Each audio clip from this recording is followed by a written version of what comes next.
So this morning, I'd like to make some time for question and response. And as we go into that, I always just like to remind the assembly that I think this is one of the real treasures of this particular tradition, is that we emphasize that the tradition is living, that it is a body that is alive, that is constantly responding and questioning. And that that's the nature of the tradition, not that the tradition is a kind of definable thing, which then someone could know, and then they could kind of get oriented in and kind of correct your mistakes, or have a Scantron test about it. And so the way that that works within a lineage system is a lineage holder, which I am a lineage holder. When we receive questions, it is the dynamic quality of that questioning and responding, which is the tradition. Now that's true in any conversation you have. Okay, that's true of any conversation, with anyone, really.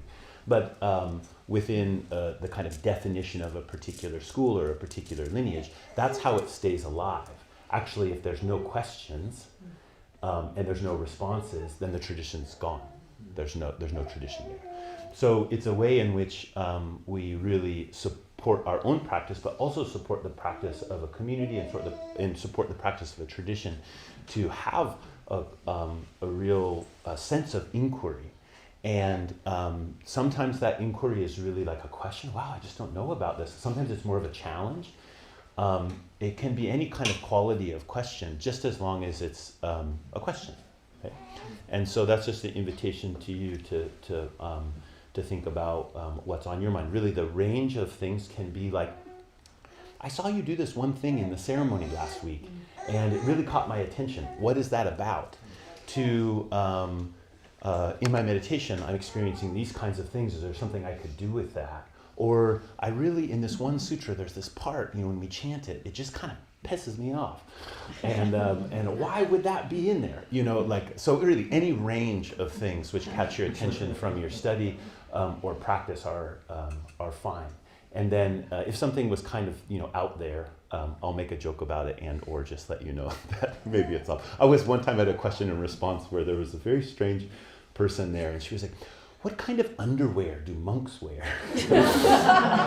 and the teacher was great. He was like, underwear, next. And so I don't know why she was so interested in that, but she was quite also, some other things were going on, I think, so I'm not quite sure. In some senses, now saying it, actually I think like, well, that's not such a bad question. Maybe, I don't know, maybe you think there's a special underwear or something. Anyway, any questions? I'll just You go. Okay. In Verses of Faith Mind, there are two lines about activity. Yeah. Stop activity and return to stillness. That stillness will be even more active, and I'll do the other one. Oh, somebody else have a No. I wrote that on the back of you wrote it on the back of my robe. I know that one. And then stop when activity stops, there is no rest. There we go. Yeah. Can you please tell us about those lines? Yeah. So one of the things that we do when we take up particularly a meditation practice is we think that our job is to still everything.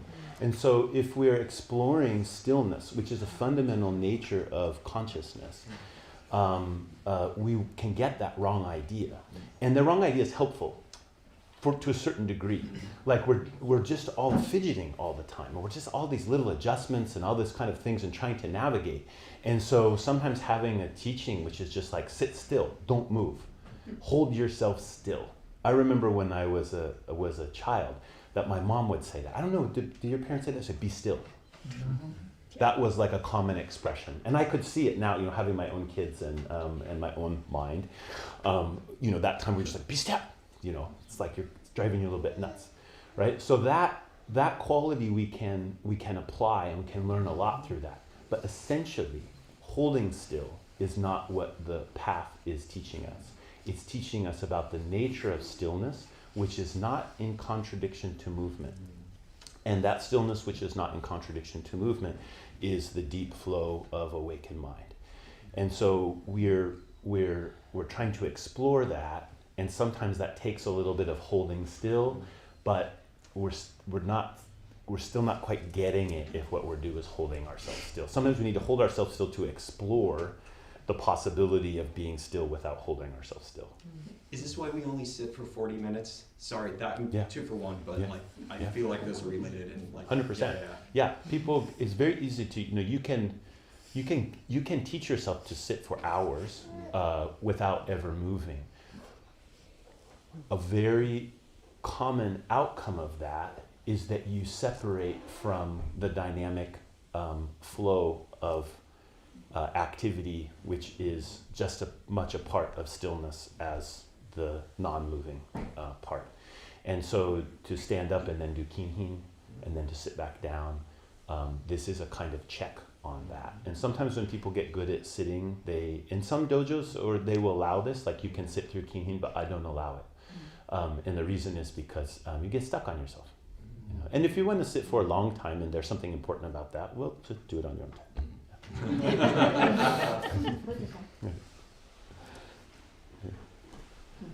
Kojo?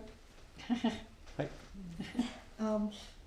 You've spoken several times lately about receiving Yeah.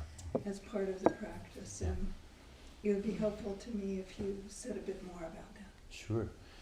Yeah. The so much of our navigation in life is such that we think it's about our doing, and that's important. I would say it's especially strong in North American or United States culture, kind of pioneer culture, kind of pull yourself up by your bootstraps culture, kind of like make your own way in the world type culture. And well, that has a lot of strengths. It has some real particular weaknesses. And one of the deepest weaknesses that I see in the society as a whole today is isolation. So even when we're in community, even when we have a lot of connection, there is a deep sense of fundamental separateness, which I think is really plaguing us. And if we pay attention, we can start to see that actually there's no such thing as being alone.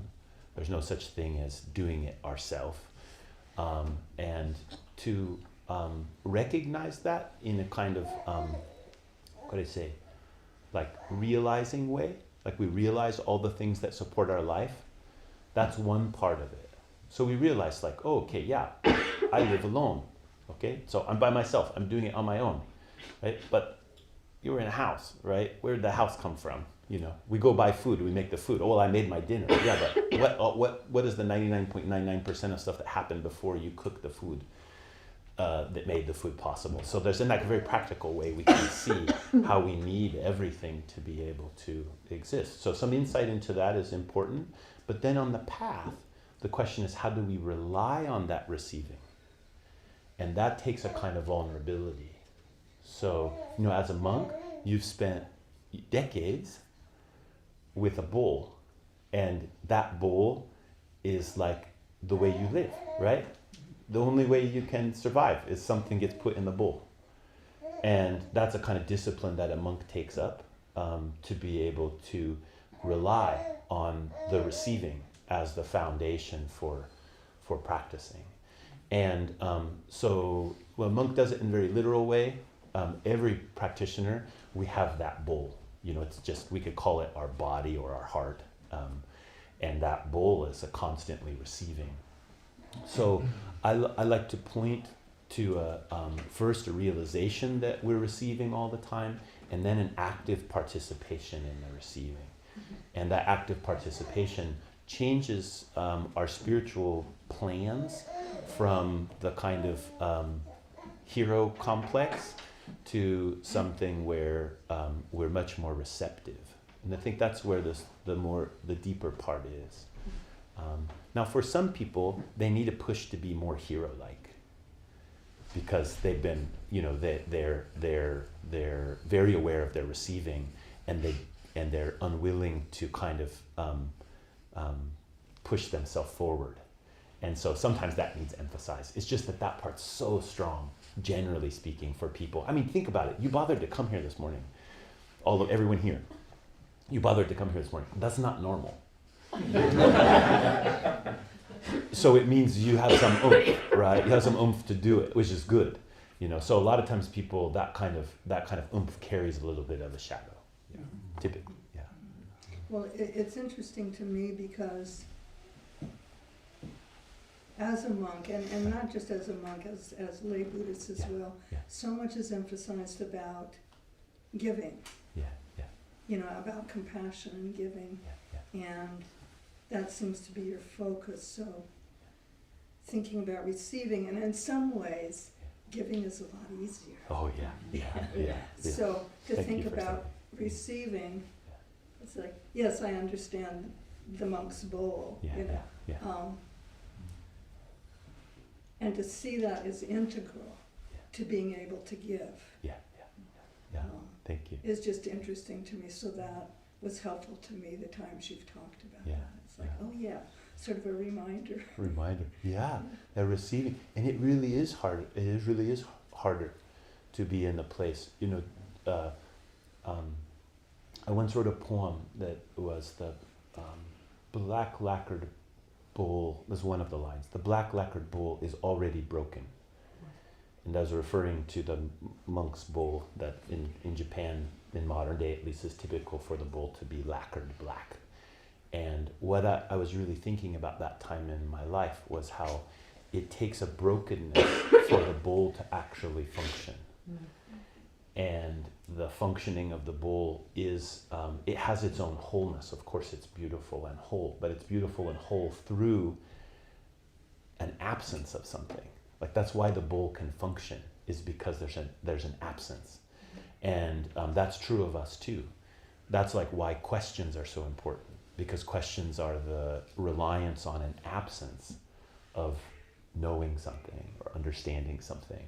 And then there can be a receiving that happens there. So it's beautiful. Thank you. Ajahn? Could you speak a little bit about your perhaps evolving thoughts on the concept of engaged Buddhism? Yeah. Recently, to tell you the truth, I started getting a little bit, what would be the word? A little bit of a resistance to the word engaged Buddhism. And the reason is because there's an implication, it wouldn't have to be there, but there's a general implication that Buddhism that is not activist Buddhism is not engaged Buddhism. And so much of what is called engaged Buddhism is referring to an activist political stance in some way on things, and that's what's called engaged. And there's a long history of why that term's there, so I'm not like super bent out of shape about it. But I don't like the way in which there's an implication that other kinds of Buddhism are somehow not engaged with the world, and here's a Buddhism that is engaged with the world. So if the title was politically engaged Buddhism, I'd be like, great, because then it's like, there's a lot of ways to be engaged. But I think oftentimes that just becomes the word for a politically engaged in some way. Not always, but oftentimes that's what's kind of referred to. The part I like about it is there is a way in which we get comfortable in our situation, and then we're not really looking for how it is that we're transforming our society as well as ourselves. So in that way, I like the term, like a gear that's engaged with the larger society. From that sense, I think Buddha Eye Temple and the trajectory we've taken has been engaged really from the get-go, because we're very involved in like neighborhood transformation, for example, and in community building, which I think is really basic to those other things. So that's kind of what I've been thinking about lately when it comes to the more politically engaged pieces.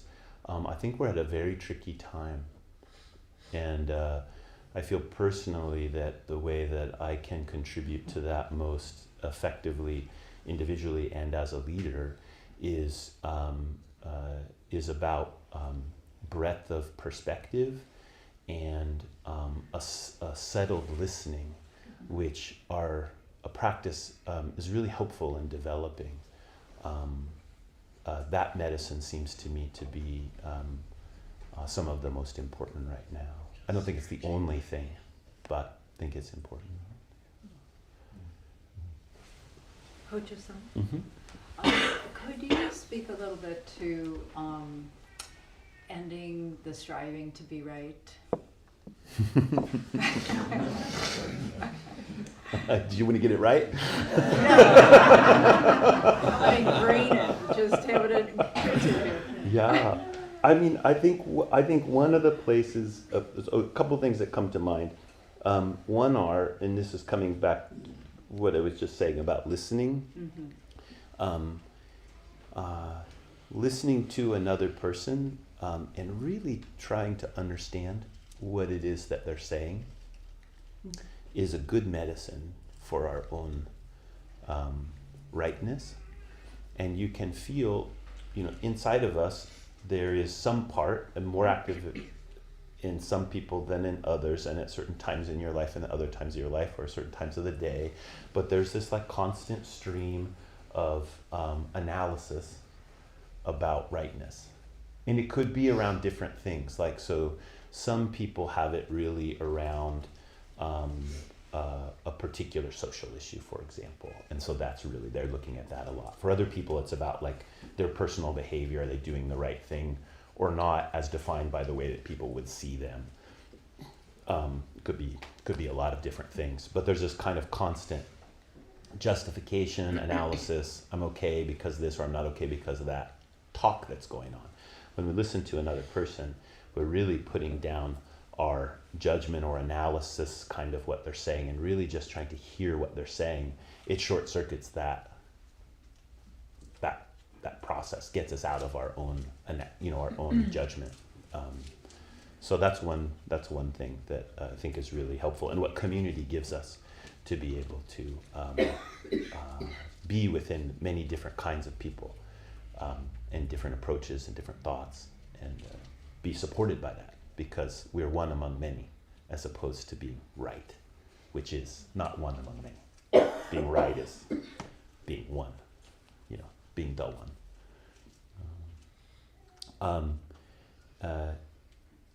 And then there's this movement that I don't know how you do, but I got trained in it as a young man in a time when there was a certain affect called slacker.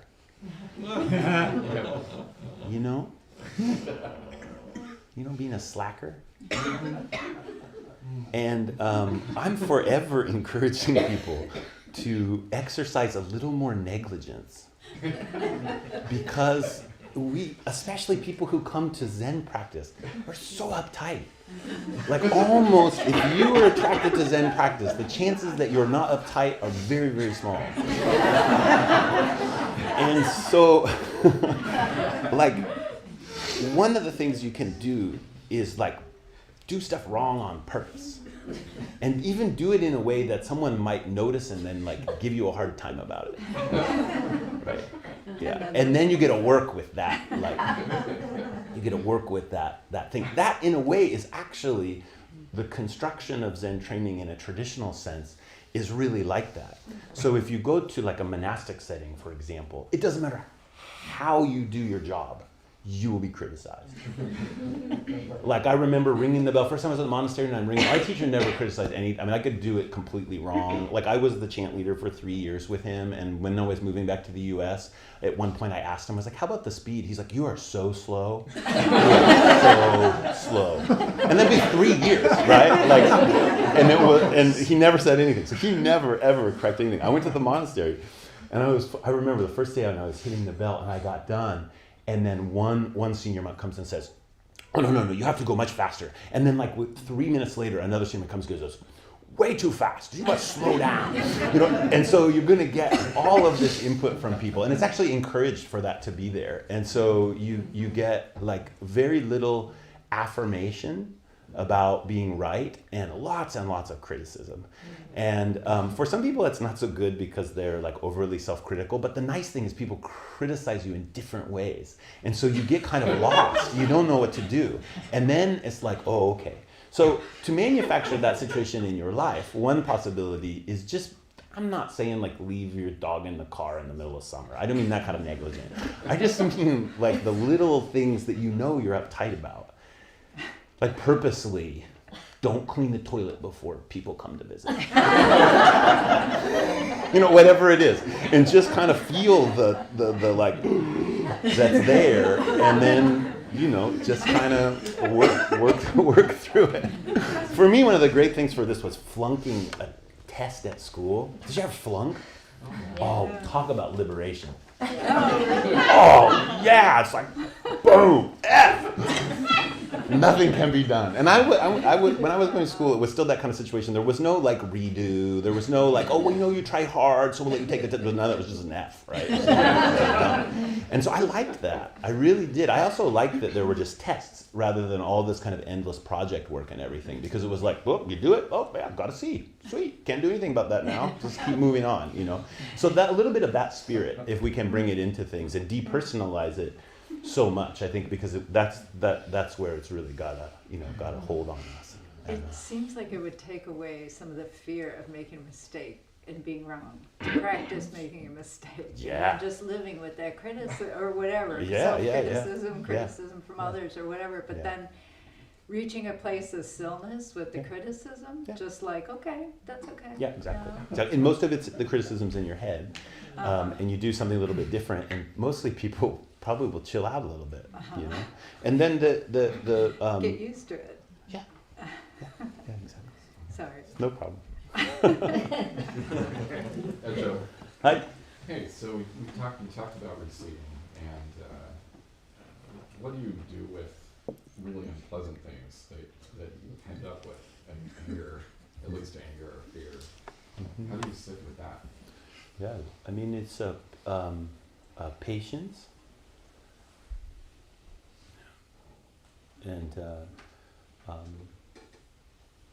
you know, life is full of all kinds of joy and difficulty, and so that bowl of our being, you know, the job is not to chase out the difficult things. It's for them to learn to appreciate them, even though they're difficult. Now, an authentic receiving there will also then lead to an authentic response.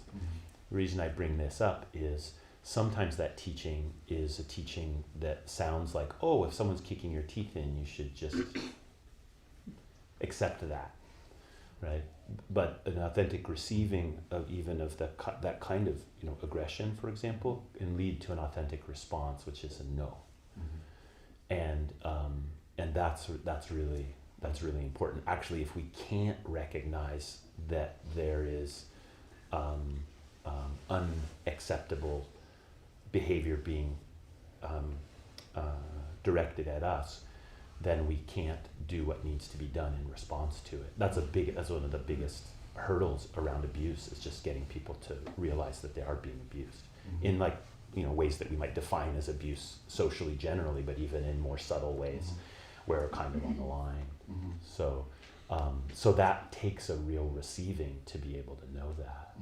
Now, our oldest daughter, Anzu, teaches health in high school, and now it's great. You know, the health classes now are so good.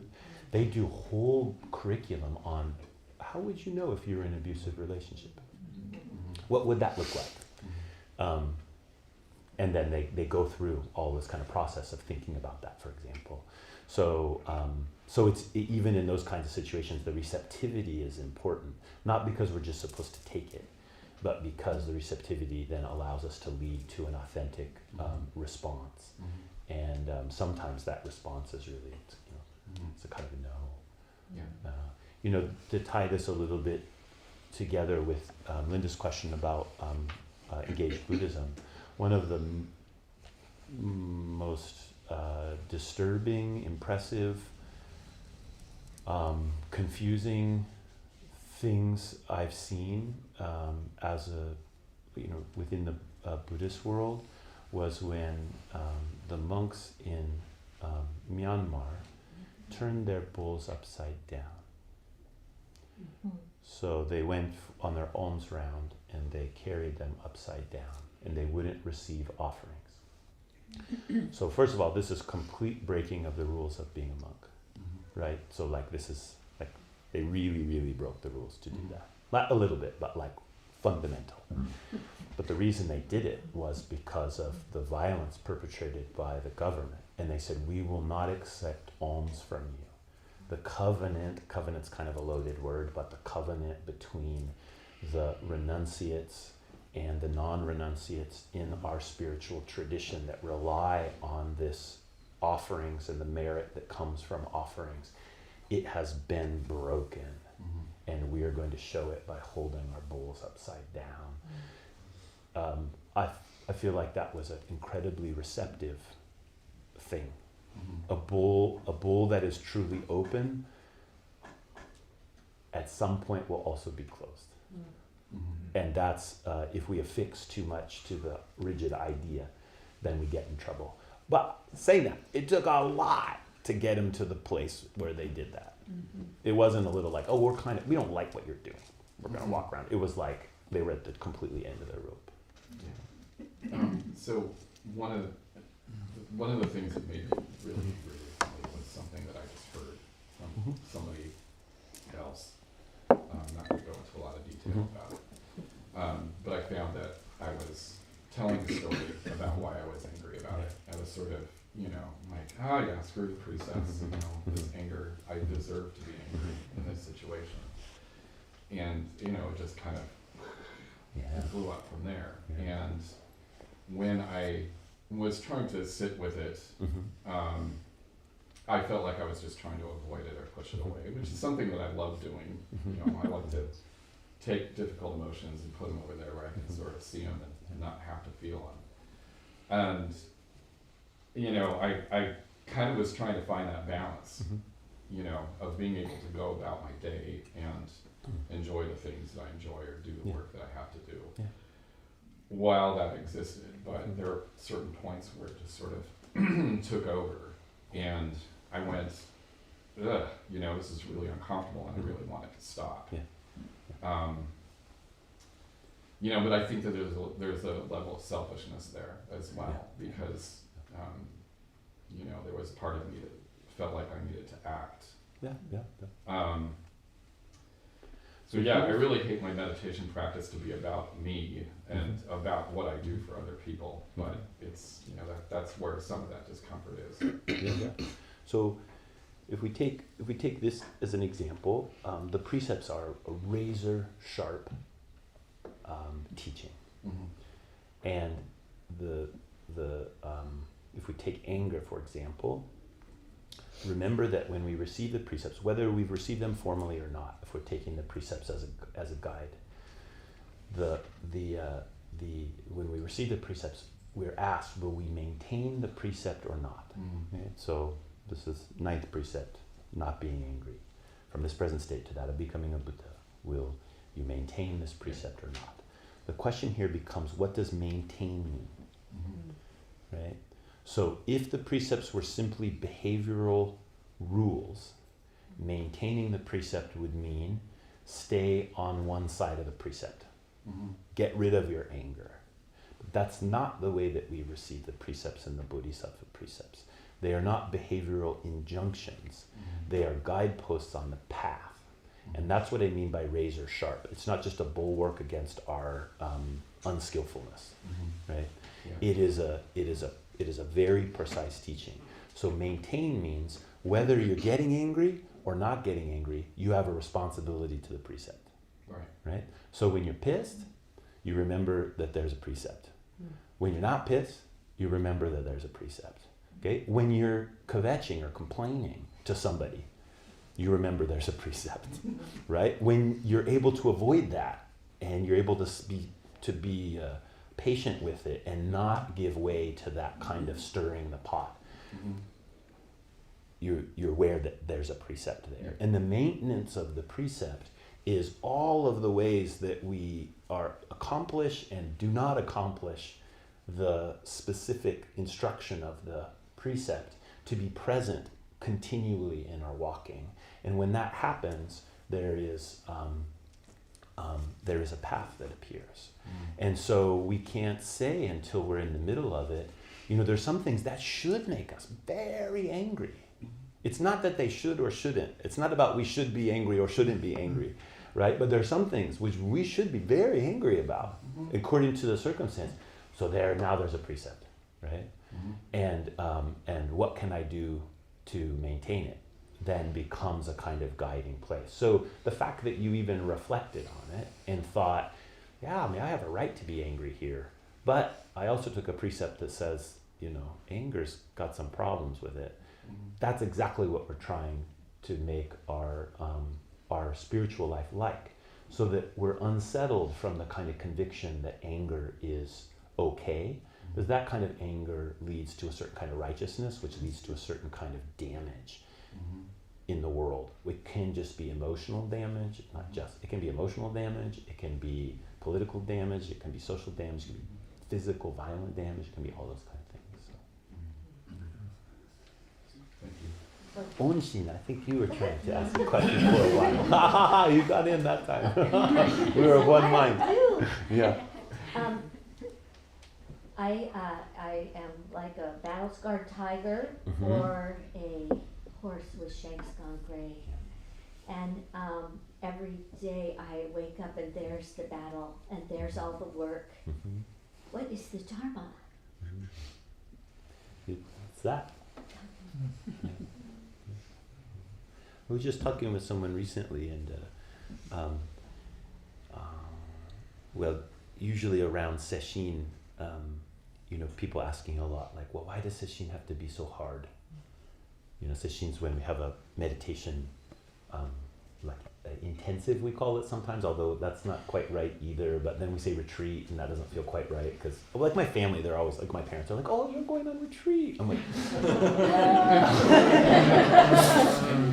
kind of, it's so anyway, it's hard, right? Like you're sitting many hours a day, and you're just facing, your physicality and your mind and your heart. It's just there. And so oftentimes around that, I'm reminding people, I'm like, sesshin isn't hard. Living is hard. And sesshin just puts you right in the middle of that, like in a way where there's very little distraction. So you get to just see it really, really clearly. And then we were just talking with someone recently about how Zen Buddhism in particular has a kind of severity to it. And in much the same way, part of the reason for that is because life is severe. I remember thinking, like, when I finally met my teacher, and that really I had practiced in many different ways, but nothing had fully captured my attention. And people would ask me, well, why this? And I would say one of two things. One, I would say, well, I met my teacher and this is what he is, so that's what I did. I trust him. But the other answer I would give is, I think the reason that this path actually really appealed to me is because it's unrelenting.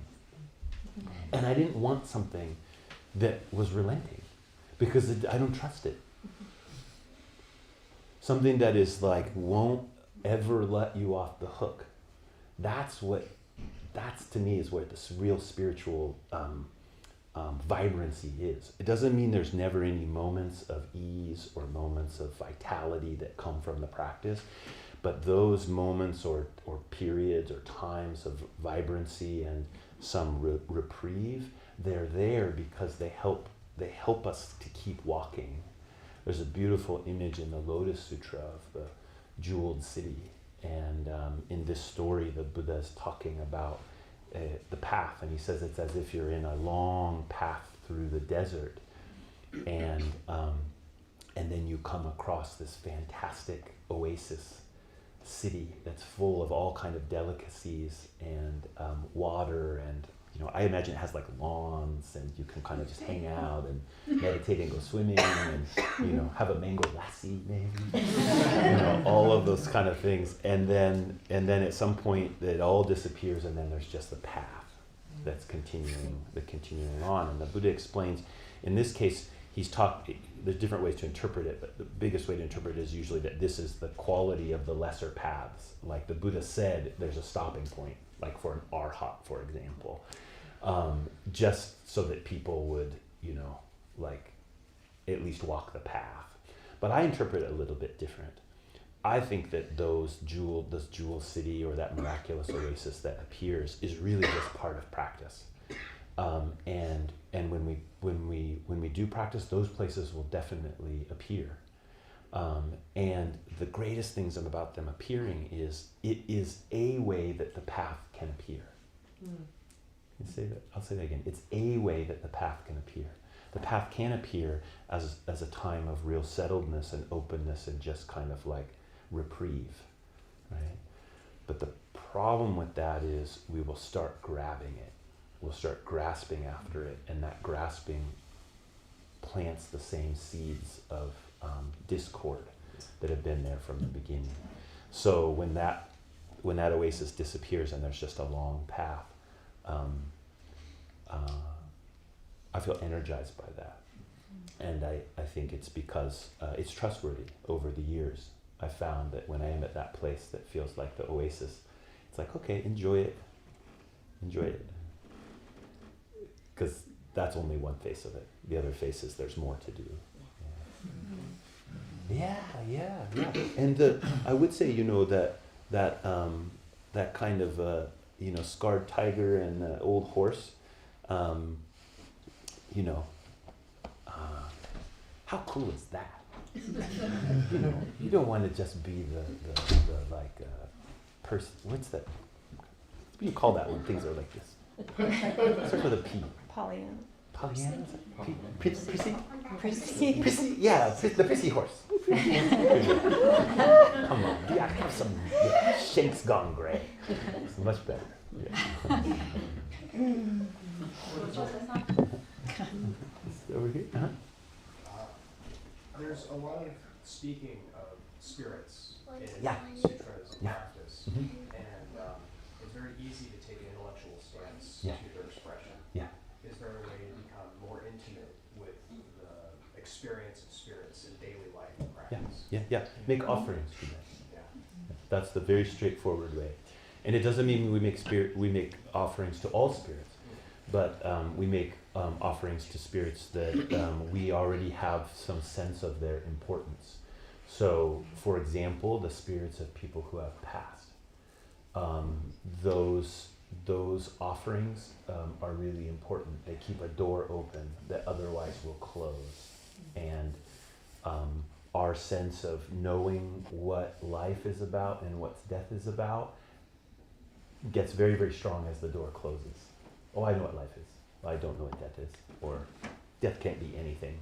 You know, like that we get very rigid that way. So it's a very good place to make offerings and keep the relationship alive. And another place, I think, is earth spirits. I think many of us have a real direct sense of the aliveness of, and the earth doesn't just mean like dirt, right, ground. It means like all of things, all these growing things. And so we have some sense of wonder in the face of that. And so it's much easier to make an offering there very directly. And the point isn't to be like, I'll make the offering, maybe they'll appear to me. The point is, make the offering, they are already there. Their appearance is not the point. Their appearance is in your speaking to them and you're making offering to them. And then that appearance is authentic, whether it appears in your mind's eye or appears as an apparition or a vision of some kind or voice. We don't clamor after those kinds of things. We just make the offering. Again, it could be of food, of drink, incense, light, flowers, but all of that should carry our own intention, and that's very, very, very direct way.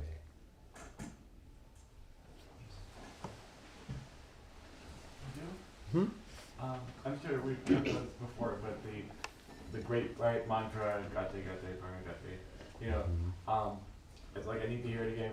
Like, what does it mean and how can I internalize that? Yeah.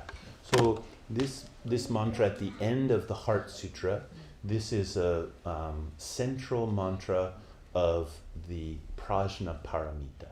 So the Prajna Paramita teachings They come in very, very, very, very big form all the way down to little teeny forms. And there's a cool term called scale invariant. If you've ever heard that before, it's a philosophical term. It means at whatever scale it is, the same teaching is given. So at whatever scale it is, it's invariant. It doesn't vary. The teaching is the same. But it can look like, 60 volumes, or it can look like gate, gate, para gate, parasamgate, bodhisvaha. So that mantra, when we recite it, it is a recitation of the wholeness of prajna paramita, the mother of the Buddhas, and it reflects all of those teachings in all of their forms. Gate means to go beyond. So if we look at the meaning, gate, gone beyond, gate, gone beyond, paragate, gone totally beyond, parasamgate, gone totally and completely beyond. Bodhisvaha means like hail Bodhi or hail awakening. So usually a mantra or dharani is not a teaching in the sense of like, there are 4 aspects of the Ba, and the 5th, it's not like that. Usually a mantra or a dharani is more like invocation or like a cheer. Yeah. So like, gate, gate, para, gate, parsam, gate, bodhisvaha! It's like that. And so when we chant it, it's like knowing the truth of that is not something we can hold on to. We can't know the truth of it like I know it and I gotta protect it. We can only actualize it. And so the mantra is one way that we actualize it. And I love this mantra, and the gate, gate, para gate, parasamgate, bodhisvaha. It's like, there's nothing which is not embraced and celebrated. Nothing that is not embraced and celebrated. Did I use a double negative, right?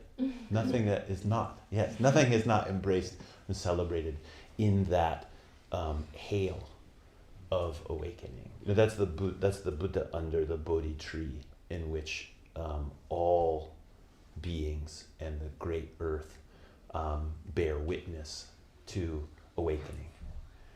And so when we chant it, that's how we metabolize it, And so the things I'm saying now, those aren't things to like know or to feel the same way or something. It's just my metabolizing give rise to those expressions. So just recitation of the mantra is the main thing. I would really recommend people, like, if you're gonna at home and you can do a little chanting, chant the Heart Sutra, and when you get to gate, gate, para gate, parasamgate, bodhisvaha, just do it over and over and over and over again.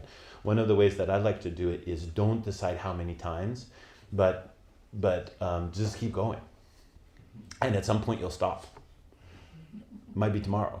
You don't know, but don't decide.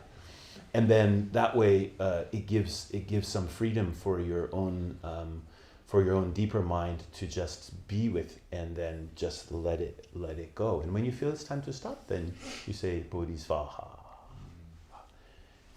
And then always dedicate the merit. So always dedicate the merit to whatever whatever's seems important to you. Dedicate the merit to, and then the dedication of the merit keeps the whole thing alive. If you don't dedicate the merit, you keep it for yourself, then the merit isn't merit anymore, because merit is not something you can grasp. So if you kind of hold on to it, then it's not so good. But you could dedicate it some to yourself too. So it's like offerings of invited in and then sharing. Yeah, exactly. Yeah. Or just that? Mm-hmm.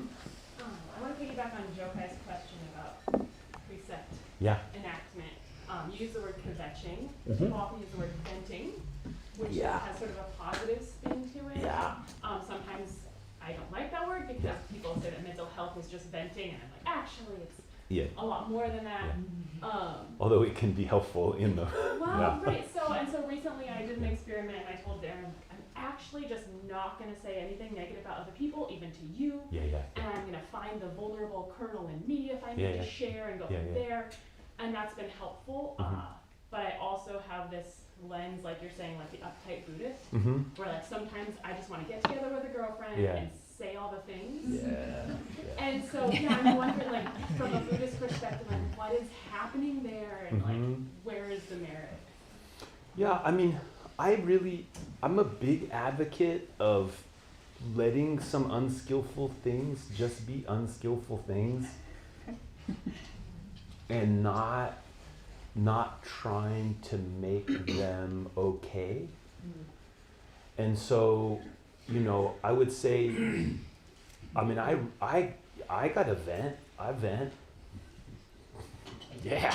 I don't feel great about it. I mean, the same way that you're saying. Like, I think, oh, okay, that's probably not the most helpful thing, but it does remind me that there's a lot of work to do, and my own skillfulness is not is often lacking, and so I think the kind of humility to recognize that is important, and so. Not trying to pretend like we don't need to work with those things, and sometimes there will be a unskillful way of working with them, and that I'm actually I just know that's part of the choices I'm going to make sometimes. I feel like this is important, really important precept work, because the precept can become so rigidly lodged in our mind that it casts these shadows that we don't see, because we're so affixed to the rightness of the precept that we don't start seeing this other stuff we're doing that's really unskillful, but it's hidden unskillful. And so that's the place, I think, why it's important to not always be too tight about keeping it. Another way of expressing that is when I say this, people usually laugh, but it's very serious. I like to keep my what's the word now? I forgot it. Vices in front of me. So that's a serious practice, to keep the vices in front of you, because you have vices. If you think you don't have vices, they are behind you. Right? You have them. And vice, usually we think like, you know, drinking whiskey and, you know, whatever.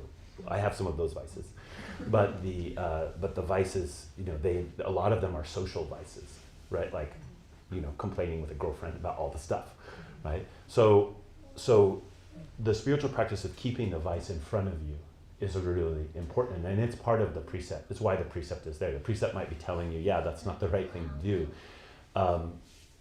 but it's your vice and you do it. It at least helps you keep it in front of you. And what I've found when it comes particularly to that kind of complaining, or when I'm really angry about something, is that it's allowed me to talk with people about it in a way that I can contain it in a way that I never could before. I would have to tell somebody, what it used to be for me is I'd have to tell somebody that was involved in it in a way that the message would come back around, you know, to the person I was ticked off at or whatever. And now it's almost completely opposite of that. I want to be able to say it in a way, sometimes I feel like I have to be able to say something, but I want to be able to say it within a container which allows for there to be some movement around it, but I don't want it. That allows me then to go back to the situation and try to work skillfully, not by complaining, but by other approaches I have that could be helpful, rather than just getting angry. So that's a kind of positive side of the lives. Yeah, I don't know if it's so good from the seat to be recommending so much breaking of rules, but. Well, they're going to happen anyway. Yeah, exactly. Yeah. We in Zen Buddhism we hold work in a special way, and you know that is the mandala of practice. and I was wondering if you could talk about rest. And I don't mean just like physiological sleep. You know, there's work, the spiritual importance of rest. Yeah, stop doing things. I'll say more about it. But usually when we say rest in our very, very crowded life of North America right now, rest almost always means doing something else, not resting. And so traditionally speaking, within Zen training, if we take like a kind of Zen training modality, is pretty strict. And one of the strictness is you get time to rest, but if you do anything else during your rest time, you won't get any rest. Like that, you really just have to rest. And we're not very well trained in that. We have so many things that are kind of our leisure time. And leisure activity is great, but oftentimes it's led to an incapacity to the sacredness of rest. Many of you know Anne Leslie, who practiced here for many years, and she moved back east to take care of her mom. And she told me a long time ago this really interesting thing her mom has done since Anne Leslie was a little girl. She said her mom, once every 6 weeks on a Saturday, she won't do anything. She stays in bed and she doesn't do anything. I mean, she doesn't take a leak, she takes a leak, right? But she won't read a book. She doesn't watch TV. She doesn't like do the old paperwork. She doesn't call friends over and have anything. She just like, that was her, she did like nothing. I don't think she ate either. Maybe she drank liquid. And she said, every 6 weeks, I just need that. I need to do nothing. And then, and those of you who knew Anne Leslie's like super fireball, right? And so I guess her mom is like that too. And so for her, that's the only way she could kind of get the balance, would be to have something that's totally not that. But, you know, like what would it be? I'll just give you this little vision of something that people actually do, but we're not so good at it now. So if you pour a cup of tea or coffee and say you just went outside and you sat in a chair and you just drank it.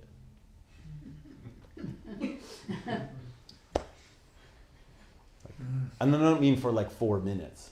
I mean like maybe you even finished and you sat it down and you just stayed there for a little bit. You know, that's where there's real rest and there's real vitality that emerges from that. And part of the reason is that's the place where your receptivity is the most profound in that kind of rest. And really, ultimately, practice should include equal parts of that sensibility with the work. Those two things can happen at the same time, but mostly we don't know how they happen at the same time. So we have to have the time for rest and the time for work. I'm encountering a problem there. Mm-hmm. It's almost like when you first start sitting zazen, and it's just and there's just no like I don't know. There's like a checking out that happens, and I feel like there's this wall that I can't penetrate. For rest. Yeah. Yeah. That there's there's always more work to do. So then the rest, it feels like a chore, and that there's a time block, and like there isn't this openness, or I don't know, it's enigmatic. Yeah, your life's too full.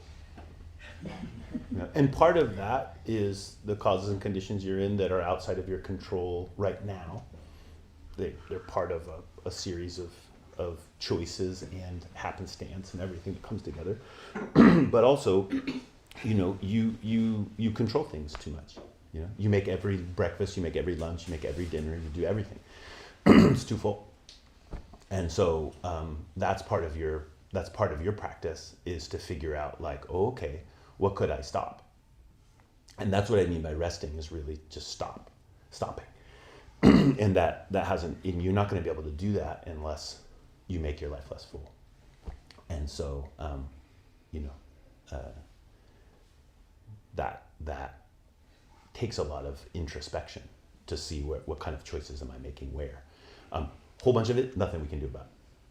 but there's some of it we can do something about. And so that doing that I'm talking about here is the stopping, just letting it drop, which seems impossible. How do I not turn it into zazen? How? Why would you fear that?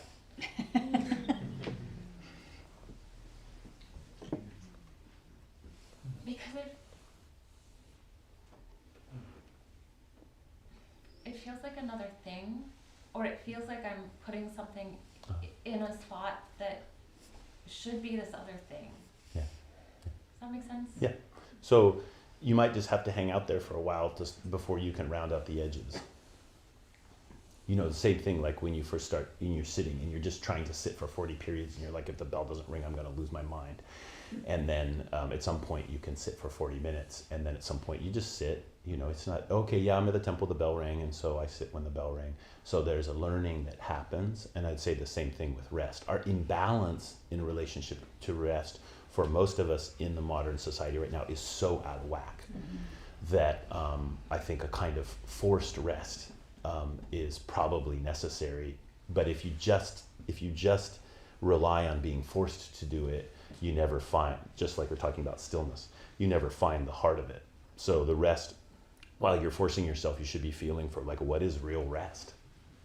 And take that really seriously. Again, I'd say some people don't have a problem with this, but I say most people do. Insomnia, all of those kind of things could happen for a lot of different reasons, but I would say this one's definitely pretty high on the list. That's contributing cause. Well, we better finish. We have shopping to do.